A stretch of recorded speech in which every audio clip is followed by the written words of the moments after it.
Hi, my friends. Today I want to present you a new story. Enjoy watching it. Rome's night air was heavy with warmth and the scent of jasmine, but inside the restaurant, it was something else entirely, an opulence that clung to the skin, mingling with the rich aroma of roasted lamb and fresh basil. I sat across from Gerardo, barely tasting the wine I held in my hand, even though it was one of the finest vintages in the city. The light clink of glasses and the hum of conversation surrounded us, but for me, it felt distant, as if I were underwater, watching it all from far away. Gerardo leaned forward, his face etched with amusement. "Angela, you're miles away tonight. What's going on?" I glanced up, meeting his curious eyes, but I could barely manage a smile. I was far from here, my mind miles away in the place where my mistakes simmered like the fine dish set before me. "I'm fine," I said, forcing a lightness into my voice that I didn't feel. "Just distracted, that's all. Work, life, you know how it is." But Gerardo wasn't convinced. He tilted his head slightly, his fingers brushing against mine across the table. "You're a terrible liar, Angela," he said softly, his tone half joking, but the warmth in his gaze made my heart quicken. "It's why I like you so much." That was the problem, wasn't it? The reason I was here at all. The thrill of his attention, the way he made me feel alive when everything else had gone cold. Costantino used to look at me like that once, years ago, when our lives were still wrapped in excitement and passion. But now we were ghosts of the people we once were, our conversations empty, and our days filled with silences that stretched for hours. I took a sip of wine, but it did nothing to ease the tension tightening around my chest. My phone buzzed on the table, startling me. My eyes darted to the screen, and for a moment, I thought it might be work, some urgent message I could lose myself in. But when I saw the name on the display, the blood drained from my face. Costantino. I stared at the screen, unable to breathe, my pulse hammering in my ears. He never messaged me during these dinners. Never. It was as if we had an unspoken agreement not to disrupt the delicate balance we had built. "Angela." Gerardo's voice sounded distant now, muffled by the growing panic inside me. "Everything all right?" My fingers trembled as I unlocked the phone, heart pounding. The message was brief, but each word sliced through me like a knife. "Enjoy the wine, Angela. I hope it tastes better than betrayal." The world tilted beneath me. I blinked, rereading the message over and over, my mind spinning with the implications. How did he know? When had he found out? And more importantly, where was he right now? "Angela." Gerardo's voice sharpened, his concern cutting through the haze. "What's wrong?" I couldn't answer. My throat felt tight, words stuck somewhere deep in my chest. I set the phone down, screen facing the table, as if that could somehow hide the truth from both of us. "It's nothing," I whispered, forcing a smile that felt more like a grimace. "Just work." Work. He didn't buy it, not for a second. His brow furrowed, eyes narrowing. It didn't look like work. I pushed my chair back suddenly, the sound of its legs scraping against the marble floor louder than it should have been. "I need some air," I mumbled, standing quickly. My legs felt unsteady beneath me, like they might give way at any moment. "Angela, wait." Gerardo started, but I was already moving, my heart racing as I wove through the tables toward the exit, the noise of the restaurant fading behind me. The night air hit me like a wave, cooling the panic rising in my chest, but it did little to calm the storm brewing inside my head. I stood just outside the restaurant's entrance, my back against the cold stone wall, clutching my phone so tightly my knuckles whitened. Rome's bustling streets seemed quieter now, as if the world had paused, waiting for my next move. I glanced down at my phone, still gripped in my hand, my heart thudding against my ribs. The message from Costantino flashed in my mind, his cold words lingering in the air. He knew. He had known for how long, I couldn't tell, but now that knowledge was burning a hole in both our lives. I let out a shaky breath. and before I could think twice, I dialed his number. The ringing seemed to stretch on forever, every second tightening the coil of anxiety inside me. Then, just as I thought he wouldn't answer, his voice came through, calm, measured, and chilling. Angela. I swallowed hard, gripping the phone tighter. Costantino. What is this about? Why are you? You know why? He cut me off sharply, his tone sending a cold shiver down my spine. Let's not pretend. I felt my breath catch, every inch of me fighting the urge to collapse into excuses, into pleas for explanations. Instead, I whispered, "How long have you known?" There was a pause, heavy with something I couldn't name. "Long enough," he said finally. "Long enough to see the cracks, to see what you've been hiding." I closed my eyes, leaning back against the wall, feeling the weight of his words press down on me. The cracks. He was right, of course. For months, I had pretended that everything was fine, that our life was still perfect, still something worth holding on to. But the truth was, I had been the one chipping away at the foundation, thinking I could keep both worlds intact. Costantino, the words faltered. What could I possibly say to undo what had already been done? Angela, he interrupted, his voice softer now, but no less firm. We both know there's no going back from this. I'm leaving. By the time you return home, I'll be gone. The finality in his voice hit me harder than I expected. Gone. My voice trembled, barely audible. You can't just. I can, and I will. There was a silence then, one that stretched between us like a chasm too wide to cross. I stood there, helpless, my mind racing with thoughts of the life we built together, now crumbling before my eyes. I could hear the faint sound of traffic in the background of his call, as if he were already moving on, already halfway out the door. Finally, he spoke again, his tone bitter and resigned.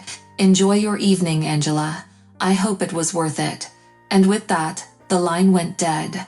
I stared at my phone, the quiet hum of the city swallowing me whole. My mind raced with the reality of what had just happened. He was leaving. Costantino was actually leaving. How had it come to this? How had I let everything unravel so quickly?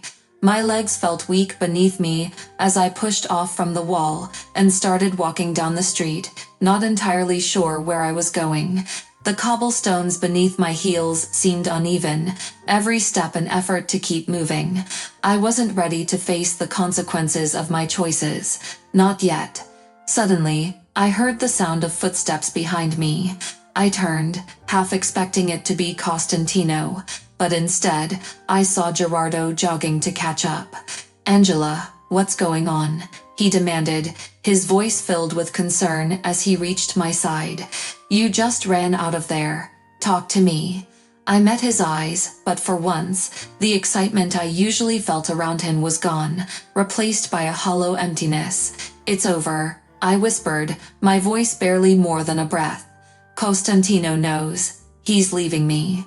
Gerardo's face tightened in confusion. "Leaving you? What do you mean?" I shook my head, unable to explain the gravity of the situation in words that would make sense. How could I explain that the world I had been trying to balance so carefully had just collapsed? "He's leaving," I repeated, more to myself than to him.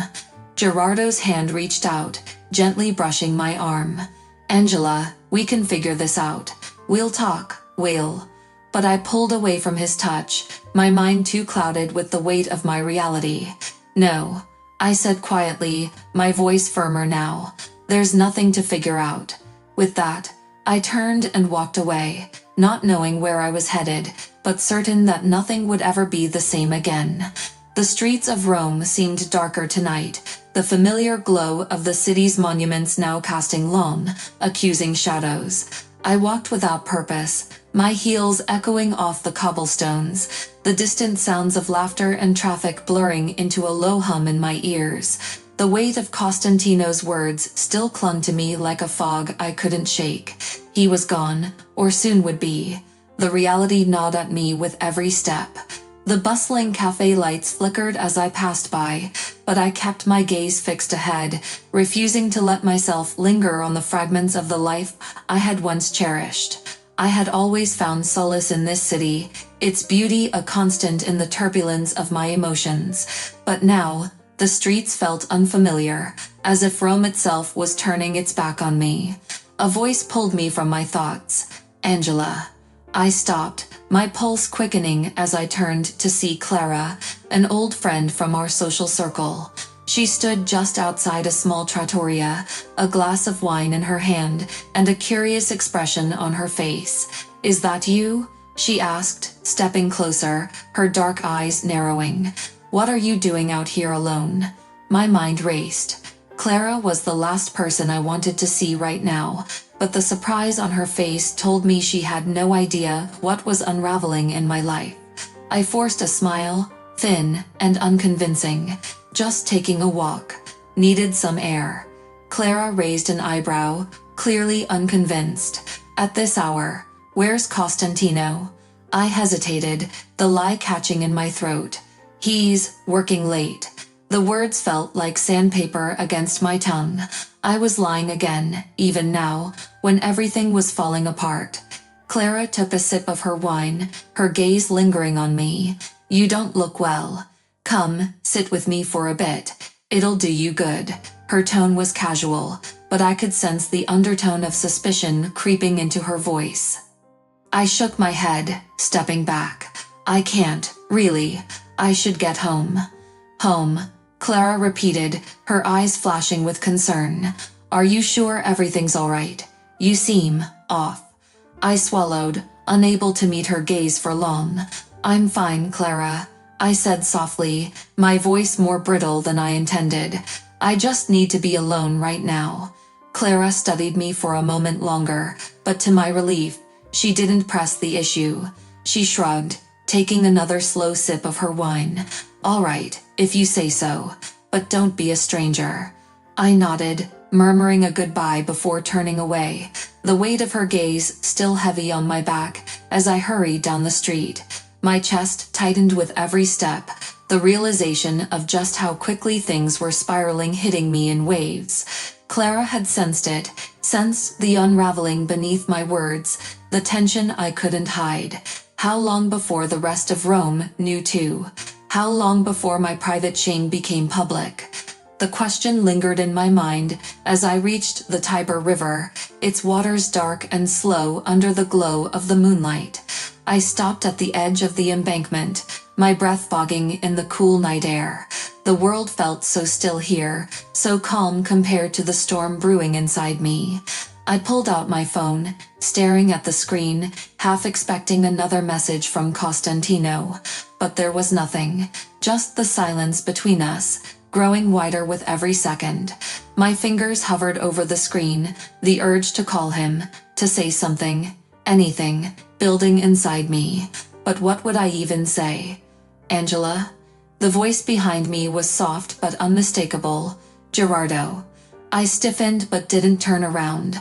I knew he had followed me from the restaurant. Part of me had expected it. "Please," he said, his voice laced with concern. "Talk to me." I sighed, finally turning to face him. His face was shadowed under the dim streetlight, but I could still see the worry etched in his features. He stepped closer, his hands stuffed in his coat pockets. "There's nothing to talk about," I said quietly, my words sharp, though the pain in my chest made them weaker. "It's over." I stumbled through the doorway of our apartment, my hands shaking as I fumbled with the keys. The silence inside hit me harder than I had expected. It was the kind of quiet that felt alive, palpable, suffocating. I shut the door behind me, leaning against it for a moment, trying to catch my breath. The weight of everything that had just happened pressed down on me, making it hard to think, hard to breathe. "Costantino," I called out, even though I knew there would be no answer. He wasn't here. Not anymore. I walked slowly into the living room, the apartment now feeling more like a stranger's home than my own. Everything was still in place, The sleek furniture, the carefully curated art on the walls, the minimalist decor that Costantino had always favored. But there was something off, something missing. I stood in the center of the room, my eyes falling on the coffee table. A single envelope sat there, my name written in his unmistakable handwriting. My stomach lurched as I stared at it, frozen in place. I didn't want to open it. I didn't need to. I already knew what it said. Still, I found myself moving toward it, my fingers trembling as I picked up the envelope and carefully tore it open. Inside, a simple note. Angela, by the time you read this, I'll be gone. There's nothing left to say that hasn't already been said. I loved you once, but you broke that love beyond repair. Don't look for me. Costantino. My hands shook as I held the note, my heart pounding in my chest. The words blurred as tears welled up in my eyes, spilling down my cheeks. This was it, the final blow. The end of everything. I sank onto the sofa, crumpling the note in my hand as sobs overtook me. My chest ached with the weight of my regret, my mistakes. How had it all come to this? How had I let everything slip through my fingers so easily? I could not stay indoors for a long time. Because of the disorder, I did not have enough air. I went outside, went to the public garden, which was located next to the house, and sat on a bench. The cold air of the Roman night bit at my skin, but the chill inside me was far worse. My mind raced, replaying Costantino's final messages over and over. He knew about my affair, and now the worst fear I'd had was coming true. Divorce. Under the terms of our marriage contract, if we separated due to my infidelity, then I'd be left with nothing. No home, no security, no means to support myself. I had risked everything, and now, it seemed, I'd lose it all. I couldn't let that happen. As I sat on the bench, my phone buzzed again. This time, it was Gerardo. His name on the screen sent a wave of conflicting emotions through me, but I quickly answered. Angela, where are you? He asked, his voice low and urgent. I've been trying to reach you for hours. I need your help, I replied, my voice trembling. I think I know where Costantino went. There was a pause on the other end, but then he answered firmly. Tell me where. I'll be there in 10 minutes. The drive out to Costantino's country house was silent. Gerardo's jaw was clenched, his hands gripping the steering wheel tightly as the dark road stretched out before us. I stared out the window, the shadowy outline of the villa slowly coming into view. It was hidden deep in the countryside, far from the prying eyes of the city, an ideal place for Costantino to retreat to in his devastation. We can't let him divorce me, I whispered, my voice barely audible. I'll be ruined, Gerardo. He glanced over at me, a flicker of something dark crossing his face. I know. We parked a distance from the villa and approached cautiously. The house was dark, save for one faint light coming from the master bedroom upstairs. Costantino was here. I could feel it. The plan had already formed in my mind, its dark outlines taking shape with each passing moment. We couldn't let Costantino ruin everything. Not now. We crept through the house quietly, the old wooden floor creaking under our feet. When we reached the door to the bedroom, I could hear Costantino's deep, steady breathing. He was asleep. Relief washed over me, but it was quickly replaced by the cold determination of what had to be done. Gerardo handed me a small bottle of chloroform. It won't take long, he whispered. Once he's out, I'll take care of the rest. I nodded, my heart pounding in my chest. As we approached the bed, Costantino lay there, oblivious to the betrayal creeping closer. His face, peaceful in sleep, looked so familiar yet so distant. I hesitated for a moment, a flicker of guilt gnawing at me. But then I thought of the life I had built, the future I could still have. I pressed the cloth to his nose. He stirred briefly, but soon his body went limp. Gerardo moved quickly, pulling out a syringe filled with a clear liquid. It'll look like a heart attack, he muttered. No one will suspect a thing. I watched as he injected the poison into Costantino's arm. It was surreal, watching the life slowly drain from the man I had once loved. The weight of the moment pressed down on me, but a strange calmness settled over me as well. This was necessary. With Costantino gone, the estate, all his wealth, would come to me. I would be safe, secure. After a few minutes, it was over. Costantino was dead. 6 months later, I stood in front of the mirror, adjusting the lace veil over my hair. Gerardo, now my husband, waited downstairs with a glass of champagne, the same smug smile he always wore. We were married in a small private ceremony, nothing like the grand spectacle of my wedding to Costantino. But that didn't matter anymore. I had the life I wanted. Gerardo and I were happy, at least for now. The estate was ours, and with Costantino's death, officially ruled as a heart attack, there was no one left to stand in our way. As I gazed at my reflection, I thought back to that night in the country house, the finality of it, the certainty.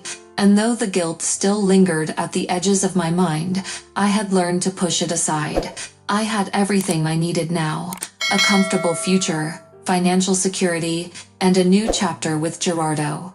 I smiled. We had won.